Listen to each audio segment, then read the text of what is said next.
সব বড় অর্জনের শুরুটা কিন্তু খুব ছোট থেকেই হয়। হ্যালো সবাইকে, আসসালামু আলাইকুম। টাকা জমানোটা অনেকের কাছে শুধু জমানো, আমার কাছে এটা একটা গেম।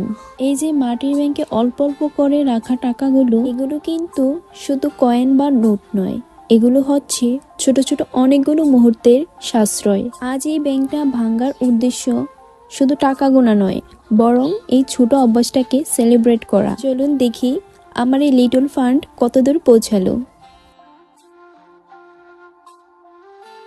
অ্যামাউন্টটা এখানে বড় কথা নয়, এই যে জমানোর পর জমানো টাকাগুলো একসাথে দেখার যে তৃপ্তি, এটা আসলে ভাষায় প্রকাশ করা যায় না। অল্প টাকাগুলো কিন্তু হুট করে কোনো একটা সুন্দর সারপ্রাইজ বা ছোট শখ পূরণের জন্য যথেষ্ট। আমি ছোটবেলা থেকেই মাটির ব্যাংকে টাকা জমাতে খুব ভালোবাসি। বড় হয়েও সেই অভ্যাসটা আমার এখনো আছে। ওই যে প্রথমে বললাম না, টাকা জমানো একটা গেম, আসলে এটা আমার কাছে একটা গেমের মতো। এটা ঠিক কবে ভরবে আর আমি এটা কবে ভাঙবো, ব্যাংকটা ভাঙার এই অপেক্ষাটাই হলো সেটার সবচেয়ে থ্রিলিং পার্ট। টাকা অল্প হোক বা বেশি, আমি যে নিয়ম করে জমিয়েছি এটাই আমার সার্থকতা। আপনারাও কি আমার মতো পিগি ব্যাংক লাভার? কমেন্টে জানাবেন।